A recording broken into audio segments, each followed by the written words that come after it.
웨스트민스터 신앙고백서 강의 제23장 공직자에 대하여 오늘 두 번째 시간입니다. 지난주에 우리는 공직자들을 세우신 목적과 사명으로서 그리스도인들이 공직을 감당해야 한다 하는 사실에 대해서 함께 생각을 했습니다. 여기 공직이라고 말한 것은 오늘 우리가 읽은 로마서 13장 1절에 나오는 이제 권세라고 하는 것을 의미합니다.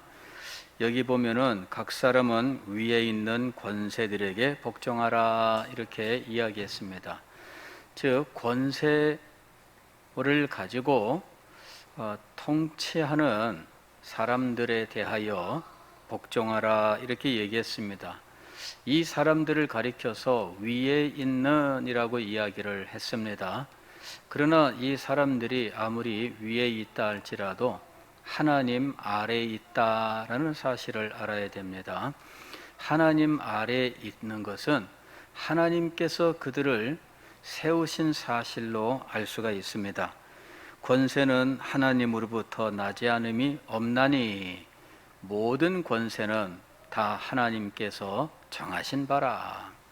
모든 권세는 하나님께서 세우셨고 하나님께서 정하신 대로 세워진다라는 것입니다. 그래서 권세는 하나님의 위임된 통치의 일환이에요. 즉 하나님께서 이 세상의 모든 자들을 다스리시는 참된 왕이신데 그 참된 왕이신 하나님께서 다른 사람을 세워 그로 하여금 하나님의 통치의 한 부분을 감당하게 하신 거죠. 그것을 위임이라고 하는 거예요. 즉 권세자들은 자기의 이름으로 권세를 행하는 것이 아니라 하나님의 세움을 받아서 그 일을 행하는 겁니다. 그래서 권세의 진정한 근원은 자기 자신이 아니라 하나님이다라고 하는 거예요. 하나님이 권세의 근원입니다. 동양에도 그런 사상이 있었어요. 동양의 왕들은 천명을 받았다 이렇게 이야기를 합니다. 천명이라고 하는 것은 하늘의 명령을 받았다는 말이죠. 하늘의 명령을 받아서 왕이 된다라고 하는 생각이 있었던 겁니다. 서양에는 이 비슷한 이야기가 이 왕권 신수설이라는 이름으로 나와 있습니다. 왕권 신수, 즉 왕권, 왕위는 신수, 하나님께로부터 받는다라는 것이죠. 하나님께서 주셨다는 거예요. 그래서 그는 하나님께서 주신 권세를 가지고 그 권세를 행하되 그의 권세는 자기 개인의 인격으로부터 나오는 것이 아닙니다. 내가 날 때부터 내가 아예 왕이라고 하는 신분의 사람이고 나는 종족이 다르다 이렇게 생각하는 일들이 많이 있었어요. 고대의 절대자들은 다 전제 군주들은 그런 생각들을 가졌습니다. 그래서 자기를 신의 아들 이렇게 주장을 했던 거죠. 고대의 모든 절대자들은 자신을 신의 아들로 주장을 했어요. 중국에는 천자, 하늘의 아들이란 말이죠. 일본은 천황 그랬습니다. 이 천황은 하늘에서 나온 황제 그런 말이죠. 그 다음에 그런 애굽의 바로는 태양신의 아들 이런 식으로 주장을 한 거예요. 그래서 고대의 절대자들은 모두 자신을 신의 아들, 즉 신격으로 올려서 주장을 했던 거죠. 그래서 인간과는 다른 신적인 존재로 스스로를 주장했던 거예요. 그러나 그것은 하나님께서 주신 권세를 오해한 그들의 죄악된 이 타락상이 그대로 나타난 것뿐입니다. 그것은 결코 진실일 수가 없죠. 2차 세계대전이 끝날 때, 태평양 전쟁이 끝날 때 일본의 원자폭탄 2개가 떨어지고 일본 왕이 항복할 때, 그때 일본 왕이 했던 말이 있습니다. 나는 신이 아니고 사람이다. 이것이 이 일본 왕이 라디오에 나와서 항복하면서 밝혔던 말이에요. 나는 신이 아니고 사람이다. 그러니까 옛날부터 이 일본의 이 천황은 자기를 천황, 하늘의 황제 이렇게 부르면서 신으로 자처했던 거죠. 그리고 일본 사람들은 수억의 신을 믿을 정도로 그야말로 모든 곳에 귀신이고 뭐고 다 신으로 섬기는 이 귀신의 나라이기 때문에 그냥 이 왕을 그냥 신으로 뭐 이렇게 하는데 아무런 저항감이 없었어요. 일본 사람들은 참 신기합니다. 이 사람들은요, 제가 언제 한번 그 일본에 가서 그 가정집에 한번 가봤는데, 이게 집집마다 필수적으로 가지고 있는 것이 있어요. 그게 뭐냐면은 자그마한 불단입니다. 만한 이 불단인데, 이 집집마다 거의 다 있습니다. 아예 아파트 건축하게 되면 아파트에 아예 구조적으로 만들어 놓기도 하고, 그 다음에 시장에 가게 되면 가구 거리에 가면은 이 불단을 만들어서 팔아요. 우리가 장롱 사듯이 불단을 사는 거예요. 근데 불단 가격이 집값보다 비싸요. 엄청나죠. 그런 것들을 갖다 놓고 그 안에 불상도 갖다 놓고 뭐 그야말로 절의 대웅전을 그렇게 축소해 놓은 거예요. 절의 대웅전을. 그리 해 놓고 거기에다가 늘 그 절하고 뭐 그렇게 하는 거죠. 근데 집집마다 이거 신기해요. 그래서 일본은 귀신의 나라예요. 귀신의 나라. 근데 여러분, 이런 이 권세가 하나님께 세움받았다라고 하는 사실을 알아야 그는 진정으로 하나님 앞에 겸손하여 자기에게 주어진 사명을 감당할 수 있게 되는 거예요. 그런데 인간은 이런 사실을 알지 못합니다. 그리고 성경이 이 사실을 가르쳐도 막상 왕이 되면 딴소리 하게 되어 있습니다. 그래서 오늘 우리 신앙 고백서는 이런 부분에 대해서 분명하게 원칙을 밝히고 있습니다. 공직자들을 세우신 목적입니다. 공직자들을, 이건 1절이고 3절은 뭐냐면은 공직자의 의무입니다. 공직자의 의무 이 제3절에서 이야기하는 내용은 실상은 신앙의 자유에 대한 거예요. 신앙의 자유. 예, 그러니까 현대적 의미로 말하면 신앙의 자유에 대한 이야기인데, 이게 지금 이 17세기 중엽에 나온 거거든요. 예, 1648년에 나온 것인데, 이것이 가만히 읽어보게 되면 시대를 앞서가는 신앙의 자유에 대한 선언이다, 이렇게 말할 수가 있습니다. 그리고 이 선언이 나온 이후에 300년이 지나가는 동안에 이 신앙의 자유가 이루어진 나라가 몇 되지 않아요. 그 정도로 신앙의 자유라고 하는 이 주제는 인류 역사 속에서 아주 굉장히 오랜 세월 동안 전혀 다뤄지지 않았던 주제였고요. 근대에 들어와서 이 신앙의 자유, 이 신앙의 자유에 대해서 점차로 깨달아가고 20세기에 들어와서 이 신앙의 자유라고 하는 것이 그래도 어느 정도 국가적으로 자리를 잡는 모습을 보여줍니다. 그 이전에는 신앙의 자유보다는 관용이란 말로 많이 썼어요. 너희를 내가 용서해 줄게, 그냥 눈 감아 줄게, 이런 정도의 용어입니다. 그래서 관용이란 용어를 썼어요. 그러나 현대에 와서는 관용이 아니라 자유라는 말을 쓰는데, 신통하게도 우리 웨스트민스터 신앙고백서에는 자유라고 하는 말을 반복해서 이야기하고 있습니다. 관용이 아니라 자유다라고 하는 거예요. 관용이라고 하는 것은 우월한 위치에 있는 사람이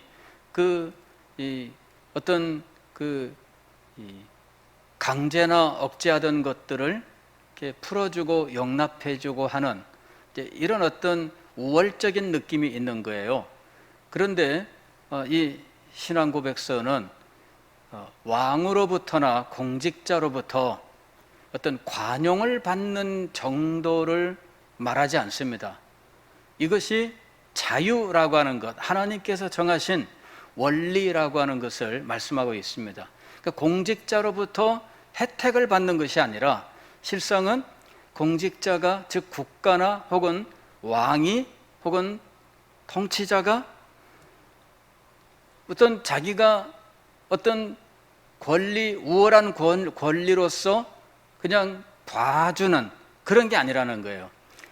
이 신앙의 자유, 이것을 공직자는 보장해 줘야 된다라고 이렇게 말씀하고 있는 거죠. 그래서 이 웨스트민스터 신앙고백서의 이 제23장 3절은 현대적 의미의 신앙의 자유를 말씀하고 있는 아주 중요하고 그리고 시대를 앞서가는 아주 중요한 내용을 말씀하고 있는 겁니다. 자, 한번 보겠습니다. 제3절 공직자의 의무 1. 공직자들은 자신들이 말씀과 성례의 관리자라거나, 그러니까 말씀과 성례의 집행자는 누구예요? 목사죠. 말씀과 성례의 집행은 목사가 합니다. 그런데 이 말씀과 성례를 집행하는 것을 결정은 어디서 할까요? 당회에서 합니다. 예. 그 말씀과 성례에 대하여 집행하는 사람은 목사예요. 그러나 그 집행에 대하여 결정하는 것은 당회예요. 그런데 이 일을 관리하는 사람은 누구냐? 자칫하면은 행정을 담당하는 사람들이 혹은 입법을 담당하는 사람들이 법으로서 교회에 대하여 이런 부분들을 결정하고 자기들이 관리 감독하는 일들을 행할 수 있다는 거죠. 이게 기독교 국가에서는 뭐 당연히 그렇게 해왔던 거예요. 사실은 옛날부터 기독교 국가에서는 뭐 당연하다시피 해왔던 일들입니다. 그런데 기독교 국가라도 국가가 그런 일들을 관리, 감독해서는 안 된다라는 것이 신앙고백서의 이야기입니다. 말씀과 성례의 관리자 아니다, 그 얘기입니다. 아니다. 둘째는 천국 열쇠의 권세자, 즉 천국 열쇠의 권세를 가진 자, 그 말이죠. 애초에 이 말씀은 마태복음 16장에서 예수님께서 베드로에게 하셨던 말씀입니다. 내가 천국 열쇠를 네게 주노니 라고 말씀하셨는데, 이 천국 열쇠의 이 권한을 누가 가졌느냐 하는 거죠. 예, 이 권한을 지금 여기서는 공직자가 가진 것으로 주장하면 안 된다 이렇게 말하는 거예요.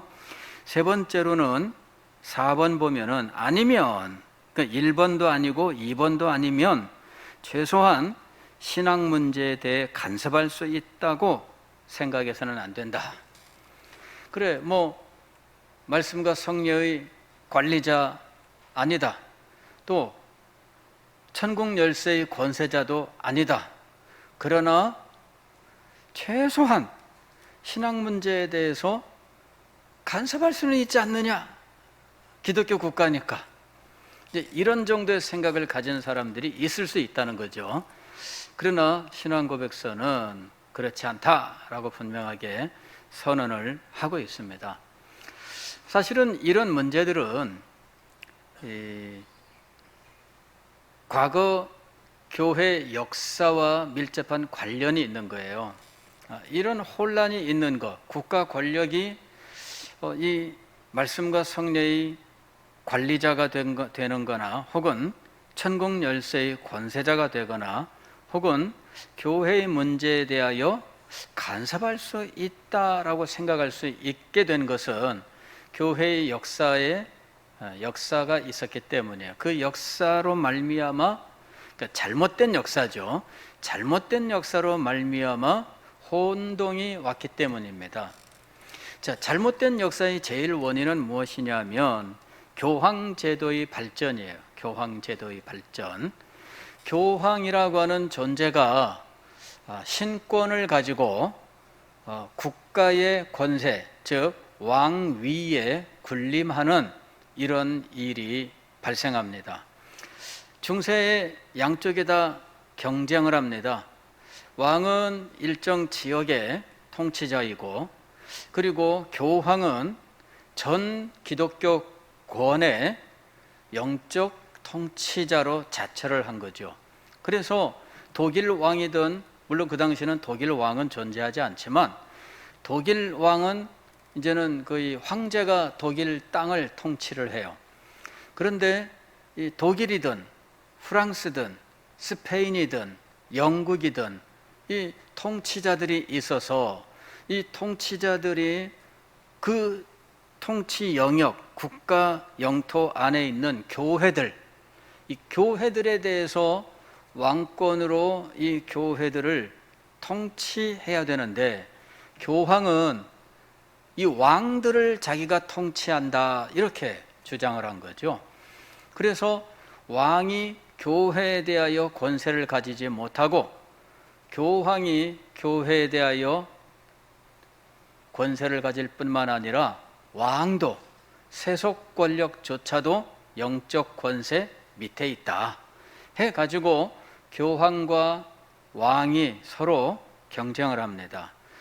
그때 이 경쟁한 사람이 이 황제예요. 이 사람이 신성 로마 제국이라고 하는,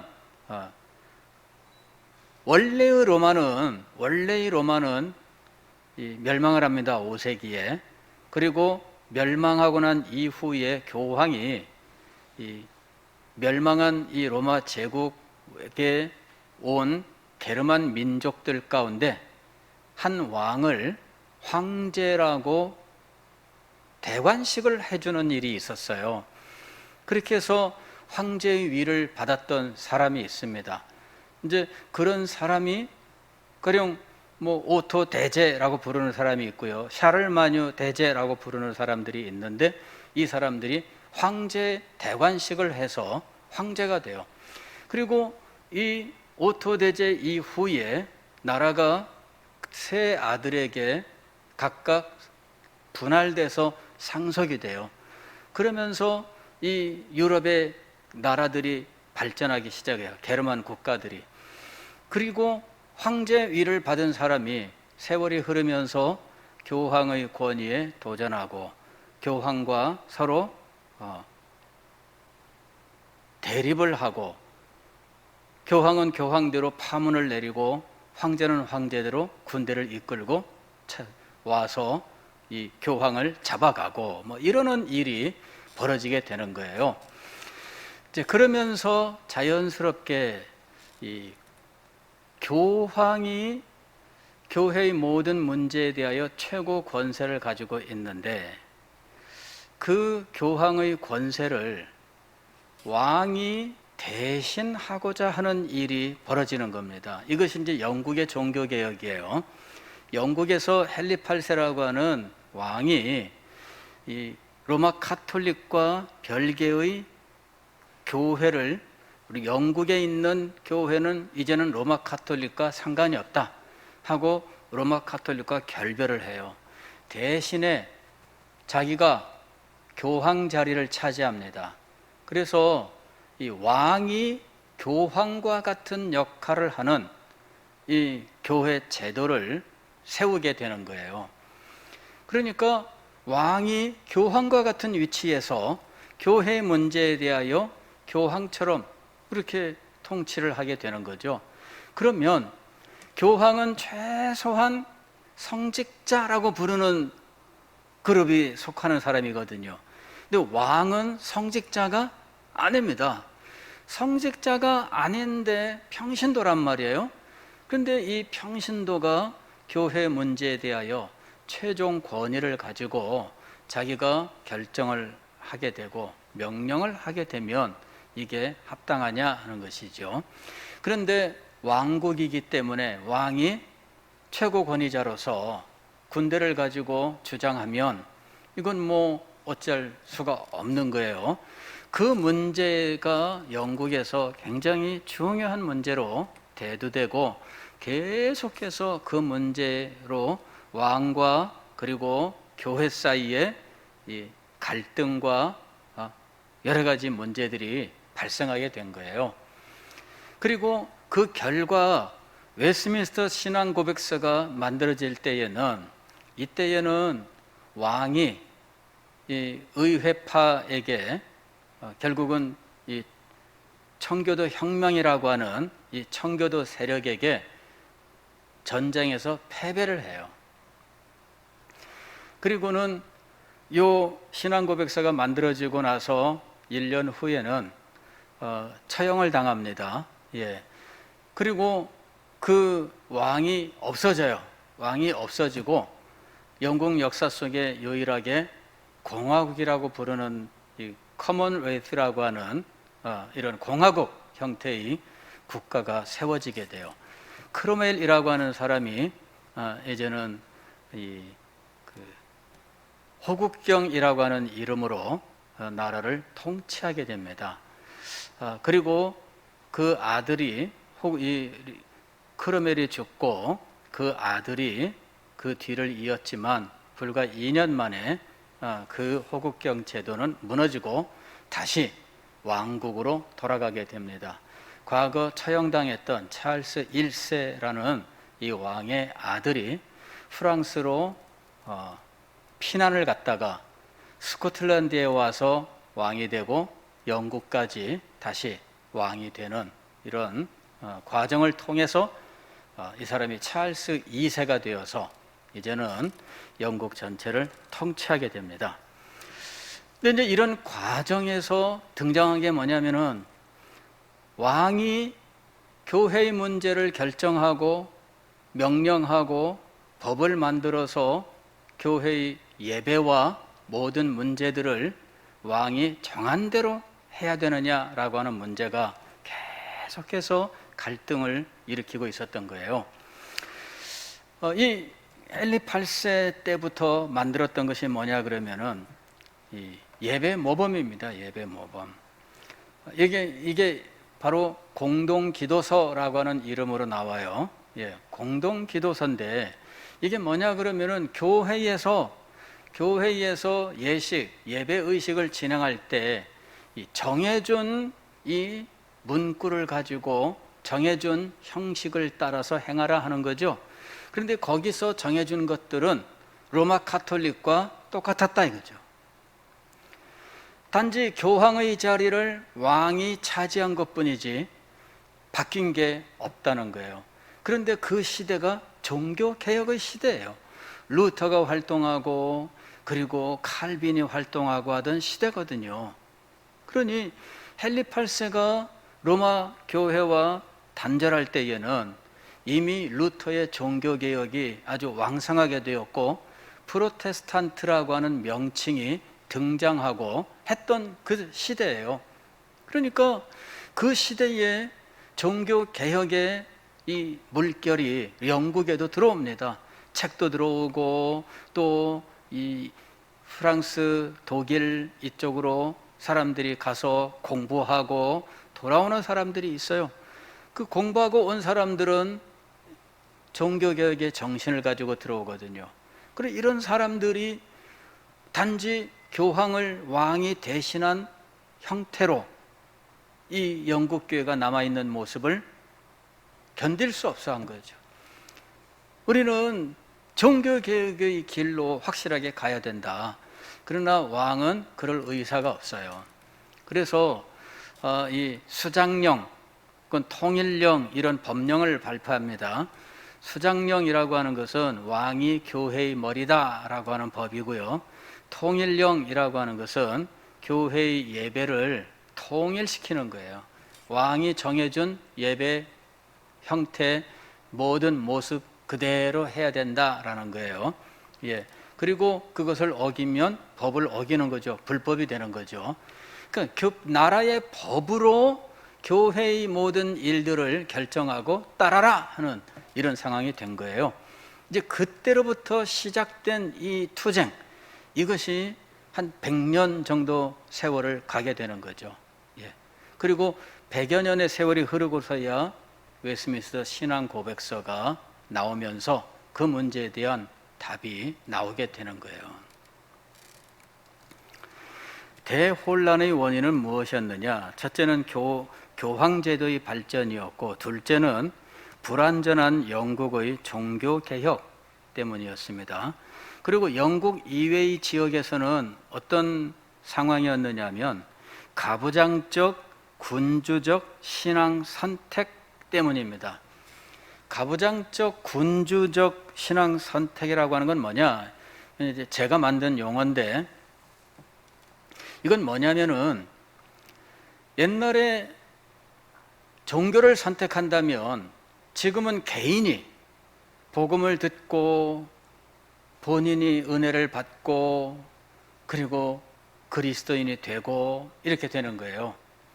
그런데 옛날에는 어떻게 되었느냐 하면은 부족이라는 게 있어요. 우리로 치게 되면은 뭐 옛날로 치면은 뭐 무슨 리 하게 되면 이제 이장이 기독교를 받아들이면 그 마을이 몽땅 기독교가 돼야 되는.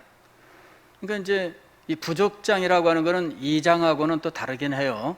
부족장은 그 부족에 속한 모든 사람들을 법적으로 자기가 이 소유권을 가지고 행할 수 있는 그런 어떤 권한을 가진 사람이 부족장이에요. 그러니까 이장하고는 다르죠. 예, 이장은 그냥 마을의 일들을 맡아보는 뭐 그 좀 권한을 가진 뭐 사람이라고 말할 수 있을 정도인데, 부족장은 달라요. 옛날에 가부장이라고 하는 사람이 있습니다. 가부장. 이 가부장 제도가 우리나라에서 없어졌어요. 예, 법적으로 호주 제도, 이게 가부장 제도입니다. 예, 우리나라는 이제 호주 제도가 사라졌어요. 옛날에 호주 그러면은 그 집안 식구들의 모든 것들을 결정할 수 있는 법적 권한을 가지고 있어요. 그래서 호주가 법적으로 그 가호라고 부르는 그 집안, 가령 그 집안의 호주 그러면은 아들 몇 명, 그 다음에 손자 몇 명 해가지고 전체적으로 해서 분가하기 전에는 모두 다 한 호로 불리우는 호주제가 있어요. 이 호주가 되면은 식구들에 대하여 권한을 가지는 거예요. 그 식구를 그 집안 사람으로 인정하느냐 인정하지 않느냐 호주가 결정합니다. 그 사람을 어딘가에다가 보낼 때에 호주가 그 권한을 가져요. 호주의 도장을 받아오면 그 사람의 신병을 마음대로 데려갈 수 있어요. 누구를 팔았다 그럴 때 호주 도장을 받아야 되는 거예요. 이 호주가 그 정도 권한이 있습니다. 그런데 신앙을 가지게 될 때에도 그런 식으로 가진 거죠. 가령 부족장 혹은 왕이 신앙을 가지면 그러면은 그 통치 안에 있는 사람들은 모두 다 잔말 말고 다 같이 한꺼번에 도매금으로 다 넘어가는 거예요. 그러니까 누구만 전도하면 되는 거예요? 왕만 전도하면 되는 거예요. 아프리카에 가면은 누구만 전도하면 돼요? 추장만 전도하면 되는 거예요. 예. 그래 추장만 붙들고 추장만 딱 돌아서면 그 부족 전체가 다 돌아오는 거죠. 이게 가부장적 군주적 신앙 선택 방식이에요. 그러니까 본인이 은혜를 받았든 말든 상관이 없습니다. 근데 종교개혁 시대에 그런 일이 일어납니다. 종교개혁 시대에 가령 이 아우크스부르크 강화회의라고 하는 것이 있어요. 종교 전쟁을 하다가 그 다음에 서로 이제 더 이상 전쟁하지 말자 하고 이제 휴전 협정을 맺게 되는데, 그게 이제 아우크스부르크 강화 회의라고 하는 거예요. 휴전 협정을 하는데 그때 그 결정 중에 하나가 뭐냐 그러면은, 각 개인이 신앙을 자유롭게 선택하게 하는 것이 아니고, 요 카톨릭과 루터교 둘 중에 하나, 영주가 선택하는 종교를 그 영주가 가진 영토 안에 모든 사람들은 그냥 거기에다 따라가게 한 거예요. 그러니까 여기 백장님이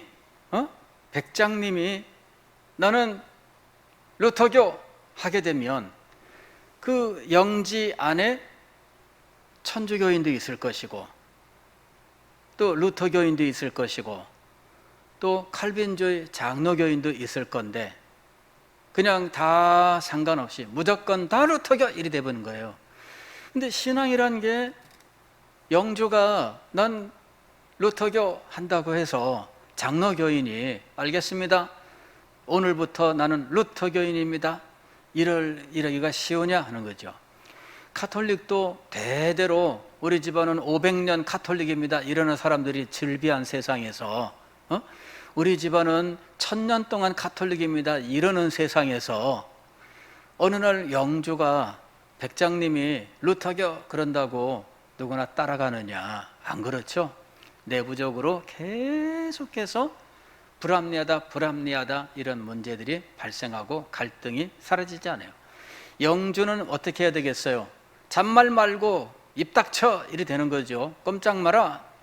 그러나 그런다고 가만히 있지 못해요. 종교란 가만히 있을 수가 없습니다.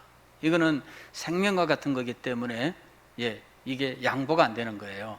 그러니까 영주는 어떻게 해야 되겠어요? 강제로 할 수밖에 없죠. 강제로 군사를 동원해서 그냥 막 강제로 막 창칼을 들고 가서 억압하고, 말 안 들어 그러면은 집안을 몽땅 뒤집어 엎어버리고 감옥에 가둬버리고 재산 모두 뺏고 추방하고 막 이런 일들이 벌어지는 거죠. 그런 일들이 사실은 이 유럽에서 계속해서 없어지지 않고 있었던 거예요. 점차 세월이 흐르면서 관용이라고 하는 용어를 사용해서 이제 풀어주는 일이 있었습니다. 이게 관용령이라고 하는 거예요. 영국에서 관용령이라고 하는 것이 이제 이 명예혁명 이후에 나오게 되는데, 이게 뭐냐 그러면은 카톨릭 사람들이 개신교 국가에서 불이익을 당하는데 관용을 해주자 이러는 거거든요.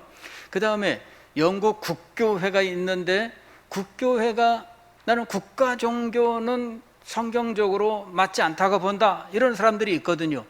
국가 종교를 부인하는 사람들이 있어요. 그럴 때 국가 종교를 부인하는 이 사람들은 국가의 법으로 이 영국 국교회가 유일한 교회인데 이거를 안 따르면 너는 불법이다 이래 되는 거죠. 그래서 불법을 행하는 사람들아 감옥에 들어가고 이러는 거예요. 실제로 그런 역사가 이 영국에서 일어난 거죠. 그래서 영국의 이 명예혁명이라고 하는 것이 있고 난 이후에 그 다음에 바로 나오는 것이 뭐냐면은 관용령이라고 하는 거예요.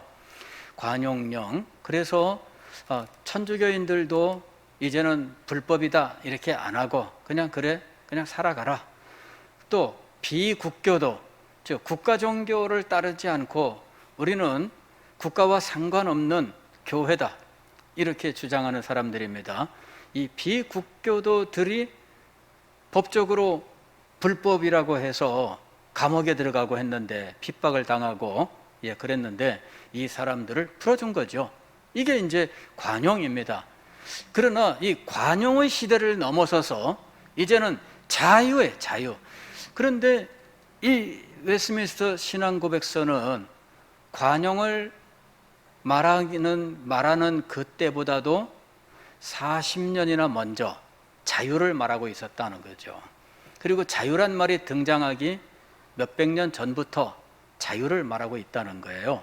그러니까 이분들이 얼마나 그 영국 교회의 현실 속에서 깊은 고민을 하고 수없이 많은 이 갈등과 토론 속에서 이 종교의 자유, 신앙의 자유라고 하는 이 개념을 발견하고 발전시켜 왔는지, 얼마나 이것이 대단한 것인지를 우리가 알아야 된다라는 것입니다.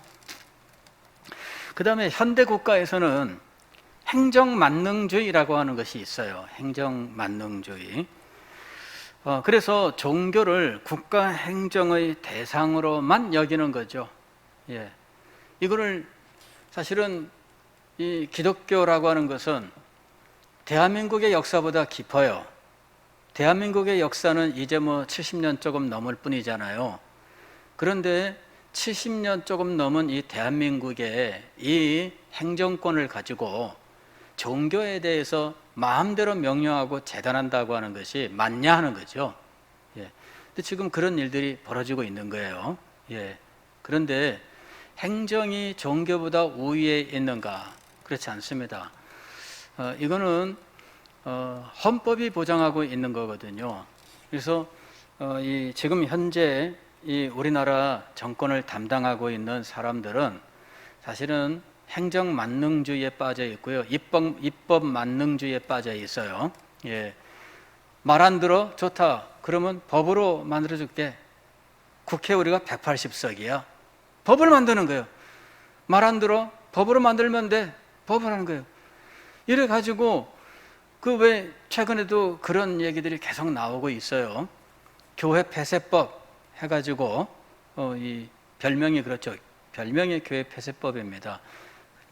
그러나 교회 폐쇄를 목적으로 하는 법은 아니고 방역을 위하여 교회를 폐쇄할 수 있다라고 하는 조항을 넣은 거죠. 예. 이게 입법 만능주의예요. 교회 니네들 시끄러워? 그러면 법으로 만들어 놓을게. 그러면 법이니까 니네 찍소리 말아야 돼. 이런 식인 거죠. 예. 이게 아주 비열하고 저급한 생각이에요. 종교의 이 고귀함에 대해서 알지 못하는 이 무식한 사람들의 행동이에요. 법으로 만들면 되잖아. 얼마나 그 천박한 그런 생각들인지 몰라요.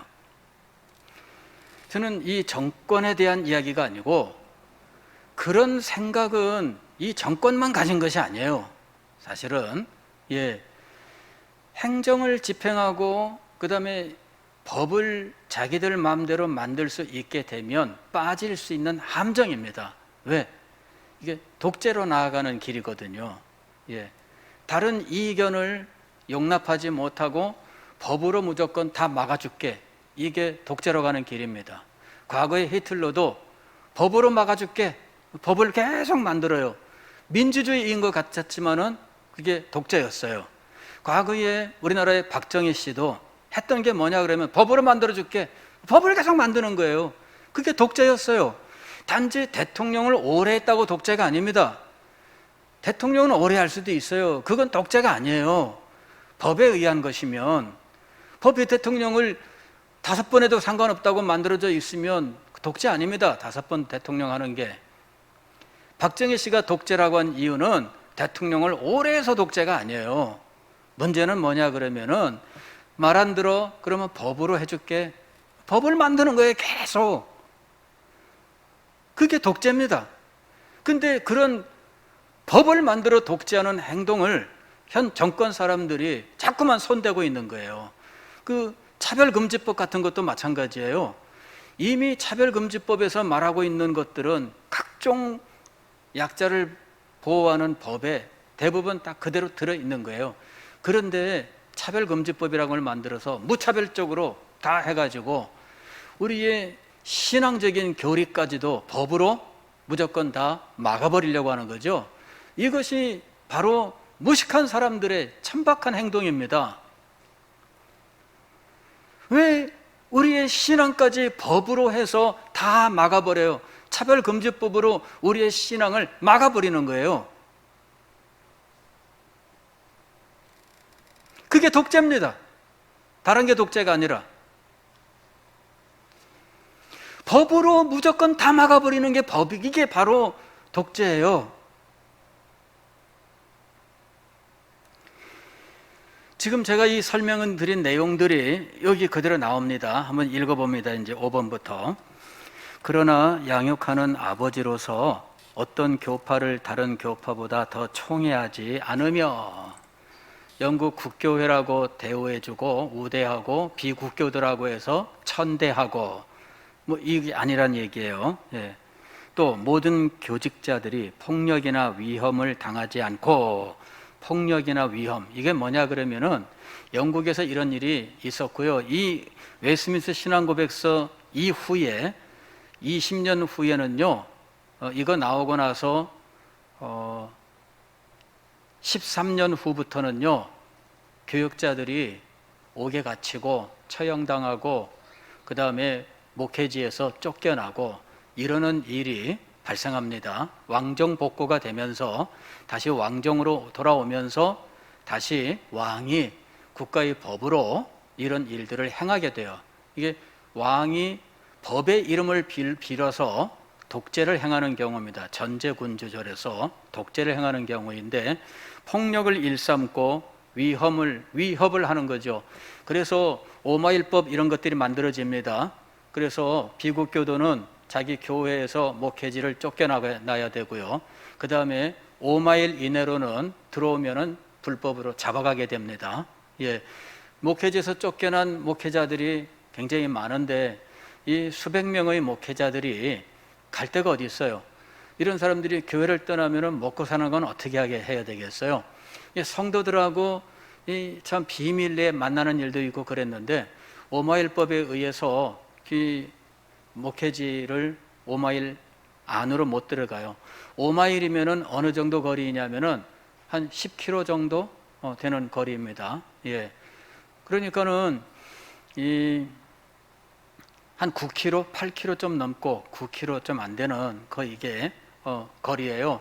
그러니까 우리로 치면은 뭐 10리 좀 넘는 거리죠. 예, 20리 좀 넘는 거리예요. 옛날에 20리 이내로 들어오지 못하게 해보세요. 그러니까 그런 법이 있었어요. 법으로 해줄게. 법으로 하는 거예요. 5마일 안으로 들어갔어? 그럼 와서 딱 잡아가는 거죠. 감옥에 들어가는 거예요. 우리가 잘 아는 존 번영 같은 사람, 이런 사람이 감옥에 들어가서 지내잖아요. 예?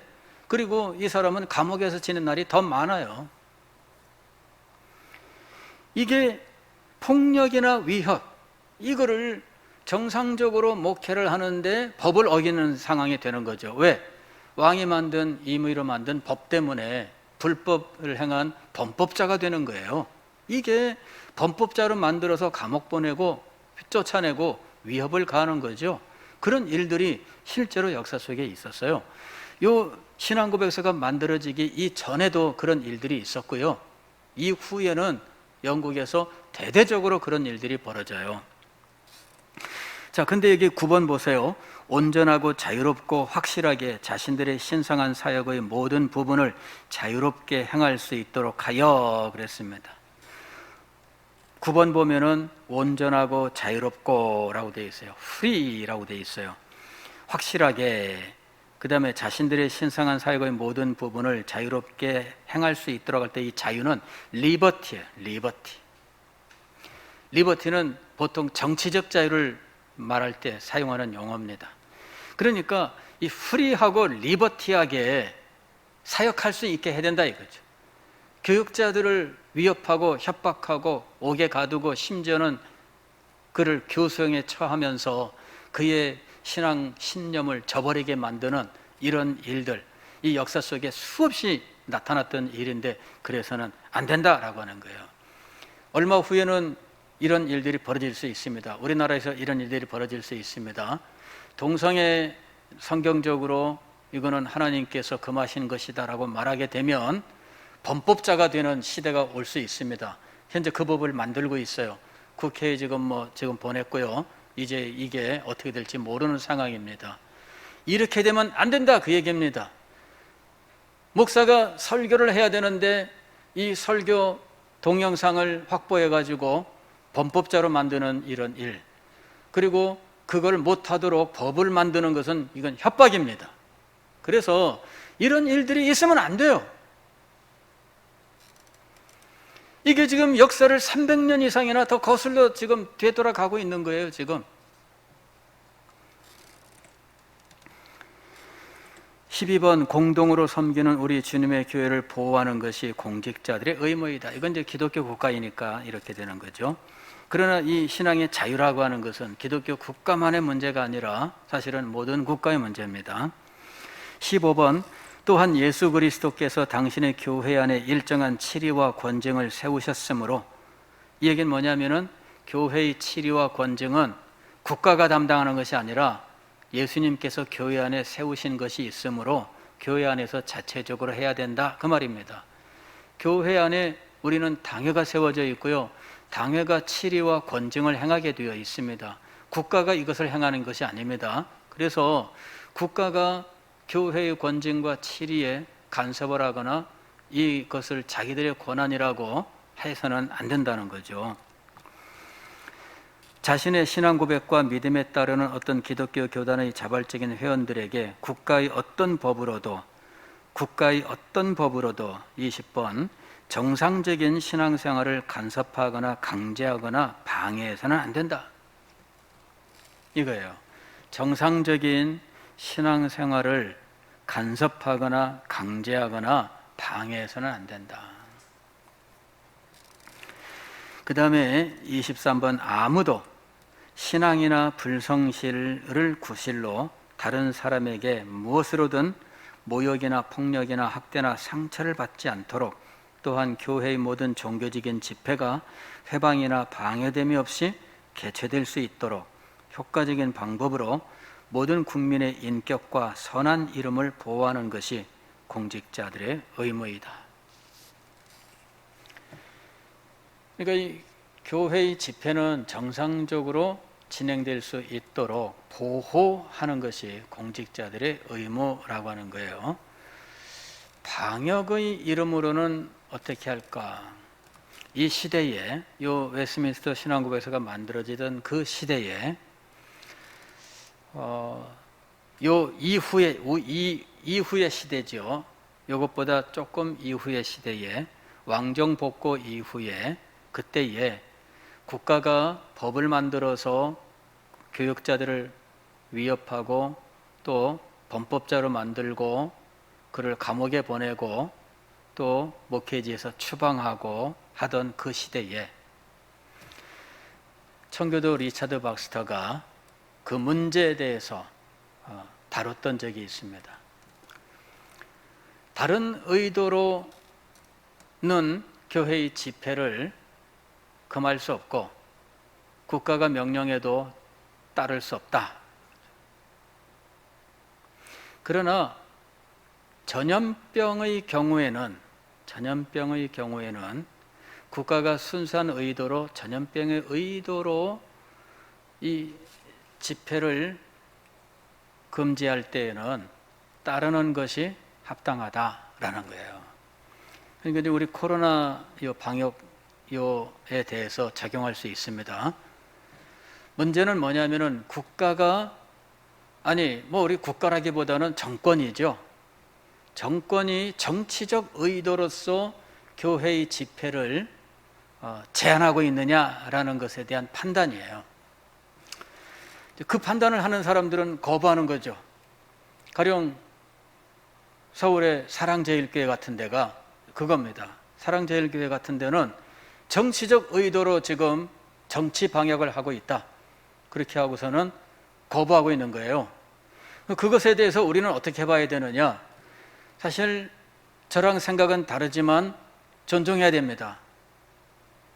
저 사람들은 이단이다 그렇게 말하면 안 됩니다. 존중해야 돼요. 왜?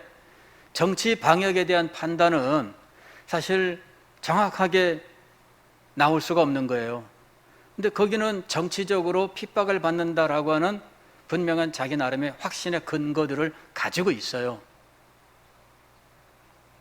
그래서 우리는 저랑은 생각이 다릅니다만은 그분의 어떤 신앙, 설교 이런 모든 부분에 대해서 저는 정말 제가 동의하거나 인정하지 않는 부분이 참 많이 있습니다만은, 그러나 정치 방역이다라고 생각하고 정치적인 의도가 강조되어 있다라고 판단해서 행하고 있는 그 부분에 대해서는 존중해야 된다라고 하는 거죠.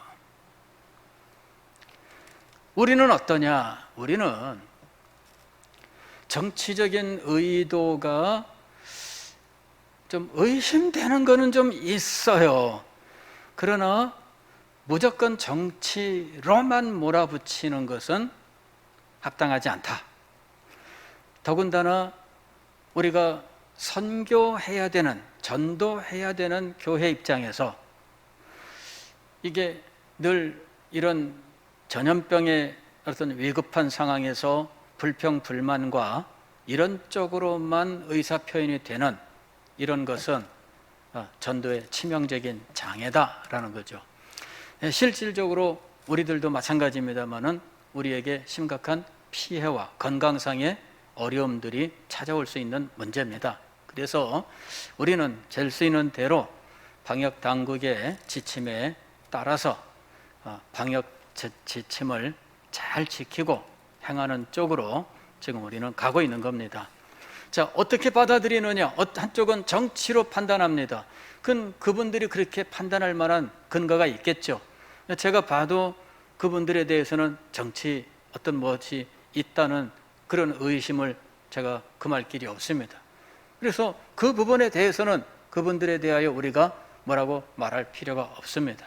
다만 우리는 정상적으로 우리의 집회를 최대한 보호하고 보존하면서 우리가 신앙의 존엄, 정말 복음의 영광, 이것을 우리가 간직하고 이것을 지켜나갈 수 있도록 해야 된다, 그 얘기입니다.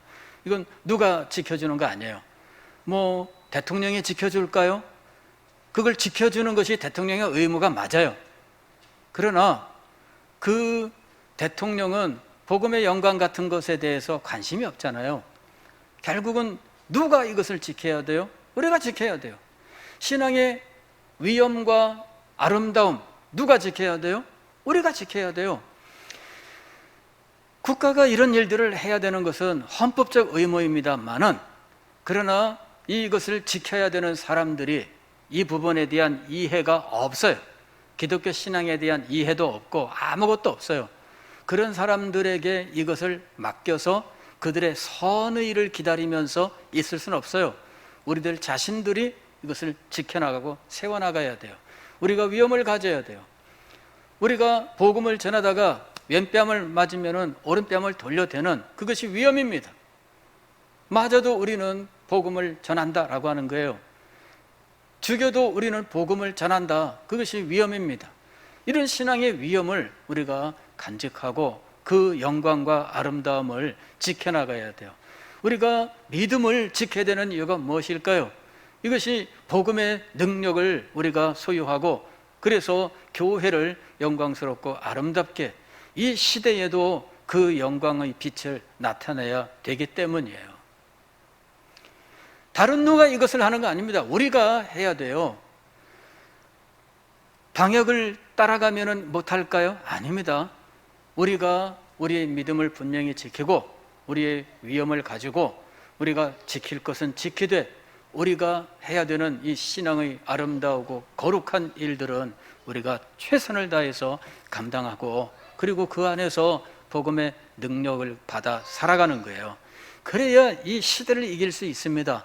교회가 불평 불만의 집단이요, 사회에 두려움을 주고 감염의 어떤 그 원천이요, 이런 식으로 비치게 만드는 이런 일들은 도움이 안 됩니다. 오히려 우리는 그런 속에서 우리의 신앙의 위엄을 나타내려고 애를 써야 된다는 이야기입니다. 우리는 아름다움과 위엄을 가진 사람들이에요.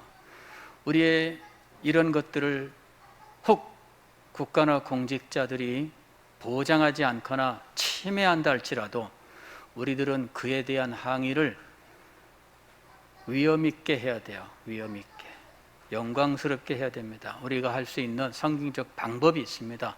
위험 있게 해야 돼요. 똑같이 진흙탕 속에서 머리끄댕이 붙잡고 뒹구는 시계, 그것은 우리의 방법이 아닙니다. 자, 우리의 신앙의 자유에 대해서 참 이야기들은 굉장히 많습니다. 오늘은 여기까지만 하겠습니다.